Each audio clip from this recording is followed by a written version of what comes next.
లంకలో రాక్షసులు ఎలా నిద్రపోతున్నారో చూడరా. వీళ్ళ మధ్య నుంచి రావులమ్మని తీసుకెళ్ళడం కష్టమేమోరా. నాకు ఐడియా వచ్చిందిరా, తిరిగి వెళ్ళిపోదామనే. నా మిమిక్రీతో దున్నపోతే అలా మాయ చేసి బయట పంపిస్తాను చూడరా. నీ బొందా నీకేం వచ్చరా?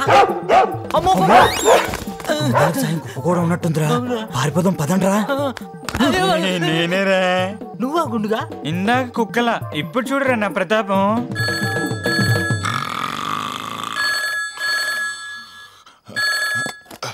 హలో రేయ్, చెంచునాడు బ్రిడ్జి దగ్గర నాకు క్వాలిటీ దిగడింది, మీరు అందరు సుమోలు అర్జెంట్ రండిరా. అలాగే అయ్యగారు. రేయ్ అయ్యగారు క్వాలిసు బురదలో దిగబడిందంట, వెళ్దాం పదండి. ఎవడ్రా వీడు? అందరూ వెళ్ళిపోయిన వీడు మాత్రం దున్నపోతలు ఎలా నిద్రపోతున్నాడు? వీడి సంగతి కూడా చూస్తాను రా.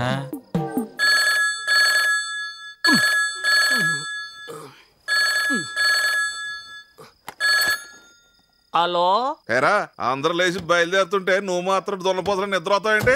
బయలుదేరు. అయ్యగారు మీకెలా తెలిసింది అయ్యగారు? నోరు మూసుకుని రా. అలాగేనయ్యా.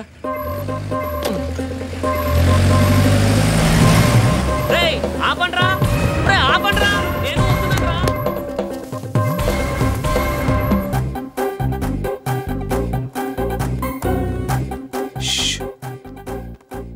ఇద్దరులో ఎవర్రా? ఒకడు సీతమహాలక్ష్మి, ఇంకొకడు రావులమ్మ. చీకట్లో కనపడరు కానీ లైట్ వచ్చుదా? ఐడియా, మంచం మీద పడుకుందంటే సీతమహాలక్ష్మి అంటే ఇదే రావులమ్మ. కరెక్ట్.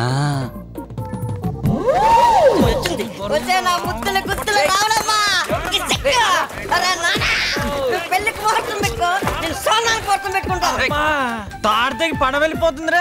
పానీరా, పొద్దున్నే చూసుకుందాం. రావులమ్మని తీసుకొస్తానని చెప్పి ఉప్పు మూట తీసుకొచ్చారు. ఎక్కడ రావులమ్మ? ఏది నీ మొహం? ఈ మోటే రావులమ్మ. నీ రావులమ్మ ఈ మూటలో ఉందిరా. నా రావులమ్మని ఈ మూటలో బంధిస్తారా? రాయ్ చిత్రుల ఎదవల్లారా. పాప నా రావులమ్మ ఊపిరాడక ఎంత ఉక్కిరి బిక్కిరి అవుతుందో.